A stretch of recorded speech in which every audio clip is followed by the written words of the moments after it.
Hi welcome back to അബി സുഷൻ. നമ്മൾ സാധാരണ യൂട്യൂബിൽ വീഡിയോ കാണുന്ന സമയത്ത് നമ്മൾ കാണേണ്ട വീഡിയോ നമ്മൾ ഓരോന്നോരോന്നായിട്ട് വരും അല്ലേ. ഇനി നമുക്ക് ഏതെങ്കിലും ഒരു പ്രത്യേക വീഡിയോ ആണ് കാണുന്നതെങ്കിൽ നമ്മൾ ആ സെർച്ച് ഓപ്ഷനിൽ പോയിട്ട് നമ്മൾ സെർച്ച് ചെയ്യാണ് പതിവ്. നമ്മൾ എന്താണ് വേണ്ടതെന്ന് വെച്ചാൽ കീവേഡ് ടൈപ്പ് ചെയ്യും, സെർച്ച് ചെയ്യും. പക്ഷെ അതിൻ്റെ ഒന്നും ആവശ്യമില്ല. ഇത് വളരെ യൂസ്ഫുൾ ആയിട്ട് ഓപ്ഷനാണ്, പലർക്കും അറിയാത്തൊരു ഓപ്ഷനാണ്. പ്രത്യേകിച്ച് നിങ്ങൾക്ക് ഇഷ്ടമുള്ള കാര്യങ്ങൾ വീഡിയോ നമുക്ക് കാണണമെന്നുണ്ടെങ്കിൽ നമ്മൾ എന്താണ് ചെയ്യേണ്ടത്, പ്രത്യേകിച്ച് സോങ്സ് കാര്യങ്ങൾ ഇതൊക്കെയാണ് കാണേണ്ടതെങ്കിൽ എന്താണ് ചെയ്യേണ്ടത് ഞാൻ ഇവിടെ പറയുന്നത്. അതിനു മുൻപ് എൻ്റെ ചാനൽ സബ്സ്ക്രൈബ് ചെയ്താണ് കാണുന്നെങ്കിൽ ആ സബ്സ്ക്രൈബ് ബട്ടൺ തൊട്ടടുത്തുള്ള ബെൽ ഐക്കണും പിന്നെ ലൈക്ക് ചെയ്യാനും എല്ലാ ഫ്രണ്ട്സിലേക്കും ഇപ്പോൾ തന്നെ ഇൻഫർമേഷൻ ഷെയർ ചെയ്ത് കൊടുക്കാനും മറന്നു പോകരുത്. മൊബൈലിൽ നമ്മൾ യൂട്യൂബ് ഓപ്പൺ ചെയ്യാം. യൂട്യൂബ് ഓപ്പൺ ചെയ്ത് കഴിഞ്ഞാൽ നമുക്ക് സാധാരണ യൂട്യൂബിൽ അധികം ആളുകളും കാണുന്ന ഒരു ഓപ്ഷനാണ് നമുക്ക് സോങ്സ് അല്ലെങ്കിൽ വീഡിയോസ് അങ്ങനത്തെ കാര്യങ്ങളൊക്കെ അല്ലേ. അപ്പം നമുക്ക് സോങ്സ് നമുക്ക് വളരെ ഇഷ്ടമുള്ളതാണ്. വീഡിയോ സോങ്സ് ആണെങ്കിലും അല്ലെങ്കിൽ നമുക്ക് എന്തെങ്കിലും MP3 സോങ്സ് അല്ലെങ്കിൽ ഒരു ഫിലിമിലുള്ള സോങ്, ഒരു ഫിലിമുള്ള സോങ് ഒക്കെയാണ് നമ്മൾ കേൾക്കേണ്ടതെങ്കിൽ നമ്മൾ എന്താ ചെയ്യുക, ഇവിടെ സെർച്ച് ഓപ്ഷനിൽ പോയി കഴിഞ്ഞാൽ നമ്മളിവിടെ സെർച്ച് ഓപ്ഷനിൽ നമുക്ക് ഏത് പാട്ടാണോ വേണ്ടത് നമ്മളിവിടെ ടൈപ്പ് ചെയ്ത് കൊടുക്കുക, അല്ലെങ്കിൽ ഫിലിമിന്റെ പേര് നമ്മൾ ടൈപ്പ് ചെയ്ത് കൊടുക്കുക. അങ്ങനെയാണ് നമ്മൾ ചെയ്യുക അല്ലേ. ഇവിടെ ഞാൻ ഇവിടെ ഒരു അമ്മ മഴക്കാരൻ എന്നുള്ള ആ ഒരു ഫിലിമിലെ സോങ് കേൾക്കണമെങ്കിൽ ഞാനത് മൊത്തമായിട്ട് ഇവിടെ ടൈപ്പ് ചെയ്യേണ്ട ആവശ്യമുണ്ട്. ഇത്രയും നമ്മൾ ടൈപ്പ് ചെയ്യേണ്ട സമയം നമുക്ക് ലാഭിക്കാൻ പറ്റുന്ന അടിപൊളി ഒരു ഓപ്ഷനാണ് ഞാൻ ഇവിടെ പറഞ്ഞു തരാൻ പോകുന്നത്. പലർക്കും അറിയാത്തൊരു ഓപ്ഷനാണ്.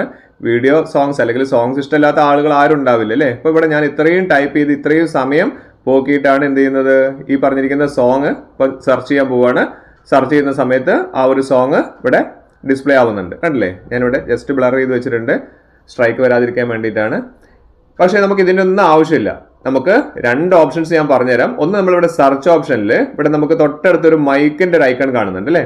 വീഡിയോ മുഴുവനായിട്ട് കാണും. മൈക്കിൻ്റെ ഐക്കൺ ക്ലിക്ക് ചെയ്ത് കഴിഞ്ഞാൽ ഇവിടെ വോയിസ് എന്ന് പറഞ്ഞൊരു ഓപ്ഷൻ ഉണ്ട്. ഇവിടെ വോയിസിൽ നമുക്ക് എന്ത് കൊടുക്കാൻ പറ്റും, നമുക്ക് ഇവിടെ പറഞ്ഞു കൊടുക്കാൻ പറ്റും. അമ്മ മഴക്കാരൻ അല്ലെങ്കിൽ അമ്മ മേഘം കൊടുത്തു കഴിഞ്ഞാൽ നേരെ എന്ത് വരുന്നുണ്ട്, ആ ഒരു സോങ് വരുന്നുണ്ട്. പക്ഷെ അതിലും അടിപൊളി ഒരു ഓപ്ഷനാണ്, നമുക്കിവിടെ സെർച്ച് ഓപ്ഷനിൽ തന്നെ ആ മൈക്ക് ഒന്ന് ക്ലിക്ക് ചെയ്ത് കഴിഞ്ഞാൽ അതിൻ്റെ അടുത്ത് വോയിസിന്റെ തൊട്ടടുത്ത് വരുന്ന ആ സോങ് ഒന്ന് ക്ലിക്ക് ചെയ്യാം. സോങ് ഒന്ന് ക്ലിക്ക് ചെയ്ത് കഴിഞ്ഞാൽ നിങ്ങൾക്ക് ഫിലിം ഏതാണെന്ന് അറിയില്ല, മറ്റേ സോങ് ഏതാണെന്ന് അറിയില്ല, സോങ്ങിന് ലൈനൊന്നും അറിയില്ല, ജസ്റ്റ് ഒന്ന് മൂളിപ്പാട്ട് മാത്രം പാടിക്കൊടുത്താൽ മതി. ജസ്റ്റ് കണ്ടില്ലേ, മൂളിപ്പാട്ട് പാടുമ്പോഴേക്ക് ആ സോങ് കറക്റ്റായിട്ട് ഡിറ്റക്ട് ചെയ്തിട്ട് നമുക്ക് ആ ഒരു സോങ് നമുക്ക് കേൾക്കാൻ വേണ്ടി സാധിക്കുന്നുണ്ട്. ഇത് നല്ലൊരു അടിപൊളി ഒരു ഓപ്ഷനാണ്. പാട്ട് ഇഷ്ടമില്ലാത്ത ആരും ഈ ലോകത്ത് ഉണ്ടാവില്ല. അപ്പോൾ നിങ്ങൾ ഇനി മുതൽ ഏതെങ്കിലും ഒരു സോങ് നമുക്ക് കേൾക്കാൻ താല്പര്യം ഉണ്ടെങ്കിൽ നമ്മൾ ഈ പറഞ്ഞിരിക്കുന്ന ഒരു ഓപ്ഷൻ ഉപയോഗിച്ചിട്ട് ജസ്റ്റ് ഒന്ന് മൂളി കൊടുത്താൽ മതി. നിങ്ങൾക്ക് ആ പാട്ടിന്റെ ലൈൻ അറിയില്ല അല്ലെങ്കിൽ ഫിലിം അറിയില്ല, പാടി തരാൻ ഒന്നും അറിയേണ്ട ആവശ്യമില്ല. ജസ്റ്റ് ആ പാട്ടൊന്ന് മൂളിപ്പാട്ട് പാടി കൊടുത്താൽ ആ സോങ് അപ്പം തന്നെ യൂട്യൂബിൽ നിങ്ങൾക്ക് പ്ലേ ചെയ്ത് വരും. അടിപൊളി ഓപ്ഷൻ അല്ലേ. ഇനി മുതൽ നിങ്ങൾ യൂട്യൂബിൽ വീഡിയോ കാണുന്ന സമയത്ത് ഞാൻ ഈ പറഞ്ഞ പോലെ സെർച്ച് ഓപ്ഷനിൽ പോയിട്ട് നിങ്ങൾക്ക് ഏത് മ്യൂസിക് ആണ് വേണ്ടത് അല്ലെങ്കിൽ ഏത് വീഡിയോ ആണ് വേണ്ടത് അതൊന്ന് ജസ്റ്റ് ഒന്ന് മൂളി കൊടുത്താൽ മതി. കൃത്യമായിട്ടുള്ള വീഡിയോ വന്ന് നമുക്ക് പെട്ടെന്ന് തന്നെ കാണാൻ പറ്റും. വളഞ്ഞു മൂക്ക് പിടിക്കേണ്ട ആവശ്യമില്ല, നേരിട്ട് തന്നെ നമുക്ക് ആ സോങ് കേൾക്കാൻ വേണ്ടി സാധിക്കും. ഇതുപോലുള്ള നല്ല നല്ല ഇൻഫർമേഷൻ ആണ് എല്ലാ ദിവസവും ഷെയർ ചെയ്യുന്നത്. അപ്പോൾ നിങ്ങൾ എന്താ ചെയ്യേണ്ടത്, സബ്സ്ക്രൈബ് ചെയ്ത് കാണുന്നവരാണെങ്കിൽ സബ്സ്ക്രൈബ് ബട്ടൺ തൊട്ടുള്ള ബെല്ലൈക്കൺ പ്രസ് ചെയ്തിട്ട് ഒന്ന് ഓൾ പ്രസ് ചെയ്യുക. പിന്നെ എല്ലാ ഫ്രണ്ട്സിലേക്കും ഷെയർ ചെയ്ത് കൊടുക്കാനും മറക്കരുത്. ഇനിയും ഇതുപോലെ ഇൻഫോർമേറ്റീവ് വീഡിയോസുമായി വരുന്നവർ it's me Abhilash Raghav signing out.